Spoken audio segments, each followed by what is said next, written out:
بسم اللہ الرحمن الرحیم، السلام علیکم۔ میرا نام منیب فاروق ہے اور آپ دیکھ رہے ہیں منیب فاروق آفیشیل یوٹیوب چینل۔ آپ سب کی انکریجمنٹ کا، محبت کا شکریہ۔ بہت سے ایسے بزرگ ہیں جنہوں نے بڑی انکریجمنٹ کی ہے، آپ کا شکریہ۔ بہت سے ایسے دوست کہتے ہیں کمنٹس میں کہ ان کا نام لیا جائے۔ نام لینا ذرا شاید مشکل ہو جاتا ہے، لیکن اب میں کوشش کروں گا کہ نام یاد کر سکوں اور کچھ کا نام لے بھی سکوں۔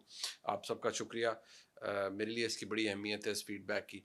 کچھ معاملات ایسے ہیں جو کہ میں چاہتا ہوں کہ آپ کے سامنے رکھے جائیں۔ خاص حالات کیا ہیں آج کل کے، آج جو ہمارے ملک میں ہو رہا ہے، اور جو اسپیشل انویسٹمنٹ فیسیلیٹیشن کاؤنسل بنائی گئی ہے، یہ کچھ عرصہ پہلے شہباز شریف صاحب کی حکومت میں بنائی گئی۔ مین اس کے اندر کردار پاکستان کی فوج کا ہے، اور یہ کیوں ہوا؟ آج اس کے اندر جو تیزی آ رہی ہے یہ کیوں آسان ہے، اور یہ تیزی پہلے کیوں نہیں آ سکتی تھی؟ اس تیزی کا امپیکٹ کیا ہوگا؟ اور اگر الیکشن کے بعد کی صورتحال ہم دیکھیں تو کیا یہ تیزی رہے گی یا اس میں سست روی آ جائے گی؟ اس کے حوالے سے سب سے پہلے آپ کو بتا دوں، دیکھیے بڑے میجر فیصلے پہلے تو کر لیے گئے۔ وہ یہ کہ جو گفتگو وزیر اعظم جب شہباز شریف تھے تو ان سے جب آرمی چیف، ظاہری بات ہے جب سیٹلنگ ڈاؤن ہو گیا اور ملک کی جب یہ ہم نے دیکھا کہ ایک ایک ٹرانچ کے لیے، ایک ایک قسط کے لیے پاکستان کو لٹرلی بیگ کرنا پڑا، بھیک مانگنی پڑی آئی ایم ایف کے سامنے، اور وہ جو اینڈ میں اسٹینڈ بائی اگریمنٹ جا کے ہوا بڑی مشکل سے ہوا، نہیں تو پاکستان کو بہت سی دنیا کے اندر امبیرسمنٹ ہونی تھی۔ اس کے نتیجے میں اور اس کے ارد گرد جو گفتگو وزیر اعظم، سابق وزیر اعظم شہباز شریف صاحب اور اسٹیبلشمنٹ کے درمیان ہوتی رہی، وہ یہ کہ ملک کو ایک جیسے کینسر کی بیماری لاحق ہوتی ہے، وہ لاحق ہے، جس میں سب سے بڑا مسئلہ یہ ہے کہ آپ کی معیشت جو ہے، چلیں معیشت کمزور ہونا، معیشت کا سکڑ جانا، وہ تو چلیں ایسی چیزیں ہیں جو کہ ہم دیکھ سکتے ہیں، اس کے بہت سے اشاریے ہوتے ہیں، لیکن ایک یہ ہے کہ ہمارے ہاں ایک وہ کینسر کا جب بات کی جاتی ہے تو اس کے بارے میں اس کو آئیڈینٹیفائی اس طرح کیا گیا کہ بہت سے ایسے لوگ ہیں جو اس نظام کے اندر موجود ہیں، اس نظام کی کمزوریوں کا فائدہ اٹھاتے ہوئے اپنی جیبیں بھرتے ہیں، جنہیں ہم کارٹلز کہتے ہیں، جن کے تحت یہ ہوتا ہے کہ ہمارے ملک کے اندر پتہ ہی نہیں چلتا کہ ذمہ دار کون ہے کسی بھی بڑے بحران کا۔ لہٰذا اب جو ہو رہا ہے وہ کیوں اس کی سپیڈ تیز کر دی گئی ہے؟ دیکھیے ذہن میں رکھیے گا، ہمارے ملک میں جتنے بھی بڑے کارٹلز ہیں، جیسے شوگر کارٹل ہے، پاور جنریشن ہے، یعنی جو بجلی گھر بنائے، بجلی گھر موجود ہیں، اور بہت سے بڑے بڑے کاروبار ہیں، بہت بڑے بڑے لوگ ہیں، ان کا بالواسطہ یا بلا واسطہ پاکستان کی سیاست سے تعلق رہا ہے۔ اور جب وہ لوگ حکومتوں میں ہوتے ہیں تو وہ اپنا جو مفاد ہے اس کا بڑا وہ حفاظت اس کی کرتے ہیں، اور وہ فیصلے نہیں لیتے جو کہ شاید ملک کے لیے لینے چاہیے۔ میں نہیں کہتا کہ سارے نہیں لیتے، لیکن بہت سے لوگ ایسے ہیں جو کہ پھر یہ ذہن میں رکھتے ہیں کہ ہمیں اپنا مفاد بھی عزیز رکھنا ہے۔ آج حالات یہ پیدا ہو گئے ہیں ہمارے ملک کے اندر، جہاں پر میں نے پہلے بات کی، کچھ دن پہلے آپ کو بتایا کہ ریاست اتنی کمزور ہو گئی کہ سوچنا ہی چھوڑ دیا کہ کسی جگہ سے اگر بجلی چوری ہو رہی ہے تو اس کو ہم روکیں گے کیسے؟ انہوں نے ہاتھ کھڑے کر دیے اور یہی مان کے چلے کہ جی وہاں سے تو بل آنا ہی نہیں ہے، اور اگر کوئی بل مانگنے جائے گا تو اس کو مار بھی پڑے گی اور کچھ کوئی پوچھنے والا بھی نہیں ہے۔ لہٰذا اس کا جو رزلٹ نکلا وہ یہ نکلا کہ ایک تو بہتات میں بجلی چوری ہوئی، نہ بل ریکوری ہوئی، اور جو بل ہے وہ مجھ سے، آپ سے، ہم جو رہ رہے ہیں چاہے شہروں میں رہ رہے ہیں، ہم سے تو بجلی کا بل لیا جائے گا، اور اس پر اگر میں ایک مثال دے رہا ہوں، اگر کسی 1.5 لاکھ روپے بجلی کا بل آیا تو 1 لاکھ روپے بجلی کا بل ہوگا اور 50,000 روپے اس کے اوپر ٹیکسز ہوں گے۔ جو بجلی کی کاسٹ ہے جو آپ نے استعمال کی ہے، اگر وہ 1 لاکھ روپے ہے تو اس کے اوپر 50,000 روپیہ ٹیکس ہے۔ تو ہم سے تو یہ ضروری ہے کہ لے لیا جائے گا اور ہم کوئی بہانہ بھی نہیں بنا سکتے، لیکن بہت سے ایسے ایریاز ہیں جن کے اندر ریاست لوگوں سے بل لے ہی نہیں سکتی، اور پھر اس کا امپیکٹ کیا پڑتا ہے ان غریب لوگوں کے اوپر جو کہ شہروں کے اندر رہ رہے ہیں یا ایسی جگہوں میں رہے ہیں، جو صاف ستھرے لوگ ہیں، اپنے بچوں کے لیے روزی کماتے ہیں، لیکن جب بجلی کے بل آتے ہیں تو وہ ان کی تنخواہوں سے زیادہ ہوتے ہیں۔ لہٰذا اب جو طریقہ کار نکالا گیا، جو طریقہ کار ڈھونڈا گیا ہے، اس میں دو تین چیزیں آئیڈینٹیفائی کی گئی ہیں۔ ایک تو یہ کہ بجلی چوری کو روکنا ہے۔ بجلی چوری کو صرف روکنا نہیں ہے بلکہ بجلی چوری کا کے حوالے سے پھر ہم نے ریکوریاں کرنی ہے، پیسے لینے ہیں لوگوں سے جو لوگ بجلی چوری کرتے رہے ہیں۔ دوسری بات یہ ہے کہ ہمارے ملک میں پہلے سنا جاتا تھا کہ جو ڈالر ہے وہ اسمگل ہوتا تھا۔ دیکھیے اس ڈالر کی اسمگلنگ کے اندر یہ ایسا نہیں ہے کہ صرف منی ایکسچینج میں لوگ بیٹھے ہوئے ہیں یا کوئی ایک خاص گروہ تھا وہ کر رہا ہوتا تھا، ایسے لوگوں کو بڑے بڑے عہدوں پر بیٹھے ہوئے لوگ بھی فیسیلیٹیٹ کرتے تھے۔ بہت بہت بہت اس کے اندر ایک پورا مافیا کے طور پر یہ کام کرتا تھا، یہ چھوٹی چیز نہیں ہے۔ اس وقت یہ فیصلہ کیا گیا کہ یہ جو ایک انویسٹمنٹ فیسیلیٹیشن کاؤنسل بنائی گئی، SIFC اگر اسے کہا جائے، اب اس کا مقصد تو یہ ہے کہ جی ہم ایسے صورتحال پیدا کریں گے، اس کے نام سے لگتا ہے کہ جی ملک میں جو سرمایہ کاری ہونی ہے، کسی بھی بیرونی ملک نے کرنی ہے، کسی ریاست نے کرنی ہے، وہ ذرا آسان ہو سکے. لیکن اس کا جو اصل مقصد ہے وہ یہ ہے کہ آپ نے ملک کے اندر جو پرانے مسئلے ہیں جن کو میں کینسر کہتا ہوں ان کو ٹھیک کیسے کرنا ہے.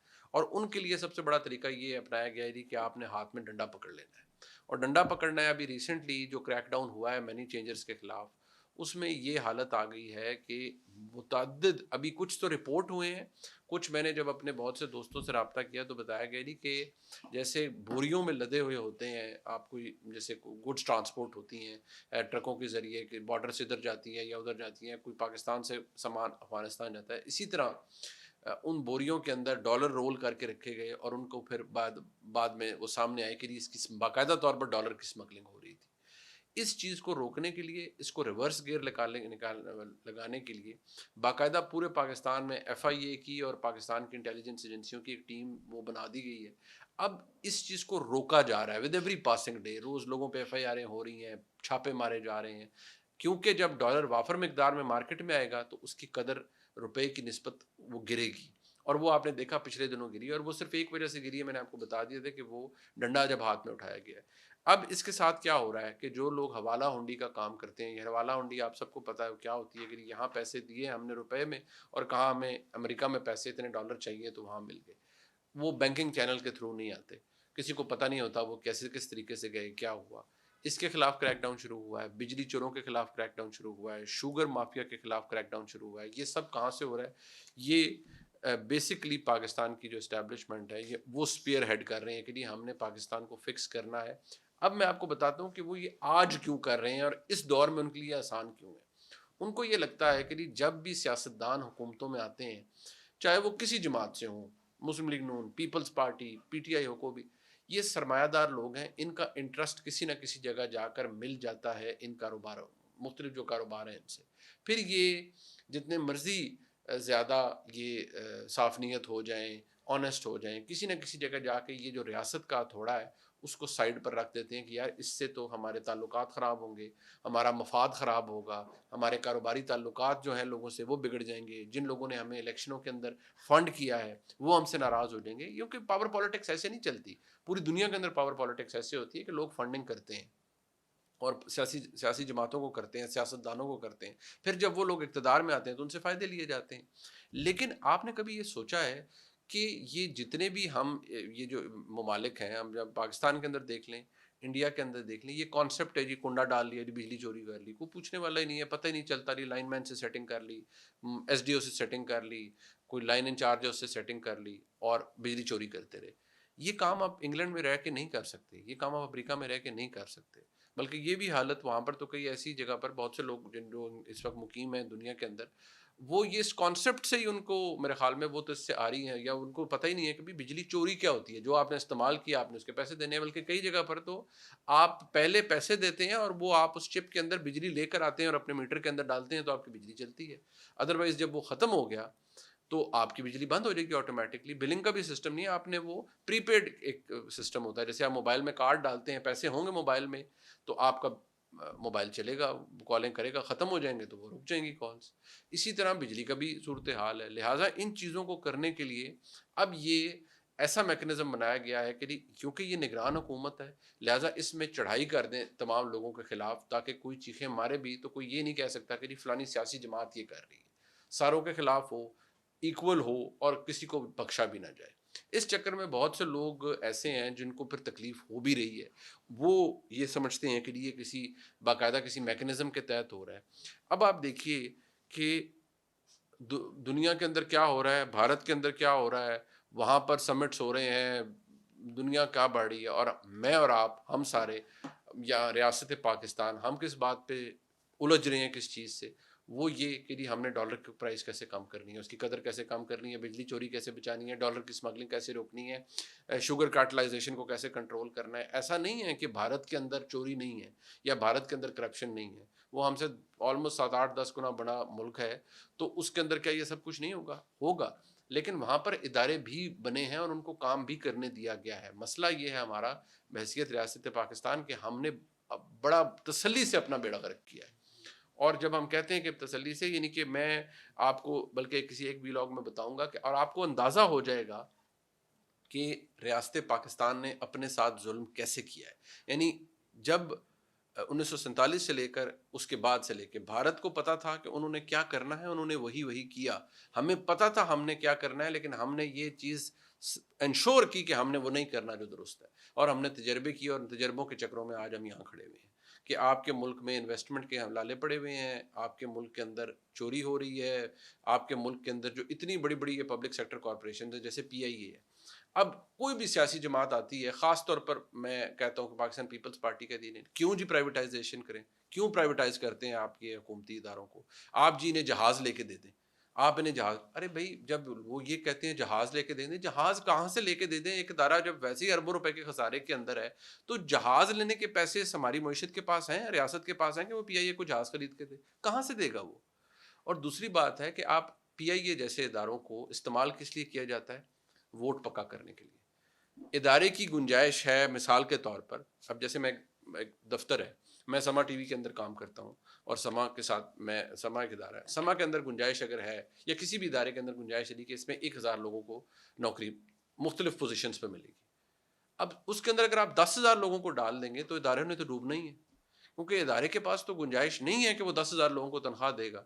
وہ پھر ادارہ بھی خسارے میں چلا جائے گا اور ادارہ ڈوب جائے گا. یہی حال ہمارے پی آئی اے کا ہے، یہی حال رہا ہمارے ریلویز کا. میں کئی ایسے لوگوں کو جو بڑے نیک نیت لوگ ہیں کام کے حوالے سے میں کہتا ہوں، ایک دن میں بیٹھا ہوا، میں خالد سعد رفیق میری اکثر ان سے ہوتی، تو وہ کہتے ہیں کہ یہ تسلی سے لوٹا ہے ریلوے کو بھی. ریلوے کی حالت یہ ہے کہ ریلوے کے اندر بے شمار کرپشن ہے، بہت کچھ کیا گیا، لیکن یہ خسارے ایسے ہیں جو کہ بہت سے ادارے ایسے ہیں جو خود اب چل ہی نہیں سکتے. ریاست کا کام نہیں ہے کہ یا ان کے ریاست کے بس میں نہیں چلا کہ ان کو چلا سکے. اسی طرح پی آئی اے ہے اور بہت سے ادارے ہیں، ان کی نجکاری ہونی چاہیے. پتہ نہیں ہم نجکاری سے ڈرتے کیوں ہیں؟ وہ جی فلان ہو جائے گا، وہ جی یہ ہو جائے گا. بھائی ہوٹلوں کا آپ نے اچار ڈالا ہے جی، روزویلٹ ہوٹل فلانا، تو یہ ہوٹل فلانا. بھائی جب آپ کا ادارہ چل ہی نہیں رہا، اس کے پاس اتنے پیسے ہی نہیں ہیں، اور اس ریاست پاکستان کے خزانے میں اتنے پیسے نہیں ہیں کہ اس ادارے کو چلانے کے لیے کوئی بیل آؤٹ دے اربوں روپے کا، جی کہ اچھا جی ہمارے حالت یہ ہے جی، تو چلے جی 50 ارب روپے کی یا $1 بلین کے جی جہاز خرید لیں، $2 بلین کے جہاز خرید لیں. یہاں $1 بلین کی قسط لینے کے لیے آئی ایم ایف کے سامنے ناک رگڑنی پڑی، تو آپ پی آئی اے کو کہاں سے لے کے دیں گے؟ لہٰذا جب تک ہمارے ملک کے اندر یہ اتنے بڑے بڑے ریفارمز نہیں ہوں گے، کچھ ٹھیک نہیں ہوگا. تو ایس آئی ایف سی کے اندر جو بیسیکلی ہو رہا ہے وہ یہ ہو رہا ہے. آپ کو ابھی بہت آنے والے دنوں میں بہت سے لوگوں کی چیخیں نظر آئیں گی، سنائی دیں گی. ابھی یہ لاہور میں اور مختلف جگہوں کے اندر ٹارگٹ کر لیے گئے ہیں کہ جی سب سے بڑے ڈیفالٹر کون ہیں، کس کس نے نان پیمنٹ کی ہوئی ہے، کس کس نے قسطیں کرا کے جمع نہیں کرائے ہوئے. اور یہ میں یہ نہیں کہ کوئی عام شہری جو میرے آپ جیسے، ہم نے کیا قسطیں چھپانی ہے کسی سے؟ اگر کرا بھی لیں گے تو اگلے مہینے انہوں نے یہاں پر بندوق رکھ کے آپ سے پیسے لینے تو میٹر اتار کے لے جائیں گے آپ کا، اور آپ کے بچے جو ہیں وہ بغیر بجلی کے بیٹھیں گے. تو یہ جو بڑے بڑی مچھلیاں ہیں نا، ان کے لیے اب یہ فیصلہ کیا گیا ہے جی کہ کیونکہ یہ نگران حکومت ہے، کسی کو کوئی وہ نہیں ہوگا اچھا جی فون کال کر لیا کسی عام بندے نے، منسٹر نے کر دیا جی فلانے کو، یار ان کو چھوڑ دیں یا ان کو اچھا میٹر نہ ان کا اتاریں یا یہ کر لیں. فی الحال ایسا کوئی چکر نہیں. جو انتظامیہ ہے پنجاب کے اندر وہ بڑے مطلب اس حساب سے بڑی تگڑی ہے. چیف سیکرٹری جو ہے وہ بالکل ان اپروچبل ہیں، مطلب وہ کسی کی سیاسی اس میں نہیں آتے کہ جی یہ ہونا چاہیے یا یہ ہونا چاہیے، وہ ان چیزوں کو بالکل نہیں دیکھ رہے. اس کا نتیجہ یہ نکلا ہے کہ آپ کا بڑا سخت قسم کا احتساب اب شروع ہو گیا ہے. اور یہ احتساب میں کہوں یا یہ ملک کی کریکشن میں کہوں، یہ چیز شروع ہو گئی ہے اور اس کا سب کو امپیکٹ پتہ لگے گا کیا ہونے جا رہا ہے. آگے میں آپ کو بتاتا ہوں کہ ایک جو امپورٹنٹ چیز ہے وہ یہ کہ بہت سے لوگوں کا خیال ہے کہ جی جو ہمارے تحریک انصاف کے دوست ہیں ان کے اوپر جو سلسلے شروع ہوئے تھے وہ اب رک گئے ہیں، یا اب وہ کسی نہ کسی طرح ان کی شکل نظر آ رہی ہے کہ جی اچھا جی ان کے ساتھ کیا ہوگے. بیسیکلی ہوا یہ ہے کہ جو سلسلہ شروع ہوا اس میں ہر مہینے یہ لگتا ہے کہ کوئی چیز کسی جگہ جا کے رک جائے گی. ایسا نہیں ہے. ابھی بھی جو آبجیکٹو ہے یا پوری طریقے سے جو کام ہے وہ مکمل نہیں ہوا، اور اس چکر میں بہت سے لوگوں کو کے گرد لال دائرہ موجود ہے اور کسی خاص وقت کا انتظار. وہ خاص وقت کیا ہے اس کے بارے میں ابھی تک کسی کو نہیں پتا کہ وہ خاص وقت کیا ہے. کب لوگوں جو کچھ لوگ ہیں جن کے گرد لال دائرہ ہے ان کے اوپر ہاتھ ڈالا جائے گا اور ان سے پھر بہت کچھ مزید چیزیں نکلیں گی. جو ایک بات مجھے حیرانی بھی ہے اور مجھے تو اس پہ تھوڑی تشویش بھی ہے. تشویش اس لیے کہ میں پھر بھی کہتا ہوں کہ یار جو خواتین ہوتی ہیں ان کے ساتھ نرمی والا رویہ رکھنا چاہیے. لیکن جس شد و مت کے ساتھ اس وقت تیاری ہو رہی ہے کہ محترمہ بشریٰ بی بی صاحبہ کو گرفتار کیا جائے اور نیب والے معاملے میں گرفتار کیا جائے، ان کی جو آڈیوز جن کو وہ ڈسون کر چکی ہیں اور کہہ چکی ہیں کہ میری آواز ہی نہیں ہے، مجھے یہ بتایا گیا ہے کہ جی ان کی جو فورینزک ہے یا ان کی جو اوتھینٹسٹی، یعنی کہ کیا وہ جعلی آڈیو ہے، صحیح آڈیو ہے، یہ انہی کی آواز ہے، اس کی ٹیسٹنگ ہو چکی ہے. میں آج کسی سے میری گفتگو ہوئی تو انہوں نے کہا جی وہ ٹیسٹنگ موجود ہے اور اس کو ود پروف اسٹیبلش کیا جائے گا کہ یہ جو کانورسیشن ہو رہی تھی یہ محترمہ بشریٰ بی بی صاحبہ کی ہی تھی، اور جن لوگوں کے ساتھ تھی غالباً ان میں وہ بھی لوگ موجود ہیں، اور وہ بھی بتائیں گے جی کہ ہاں ہم سے یہ گفتگو ان کی ہوئی تھی، فون پہ میں بات کر رہی تھی اور وہ یہ چیزوں کی بات کر رہی تھی. اب اس کا نتیجہ کیا؟ اس کا نتیجہ یہ ہے جی کہ نیب بار بار کوشش کرے کہ جی ان کو تحویل میں لیا جائے. کیوں؟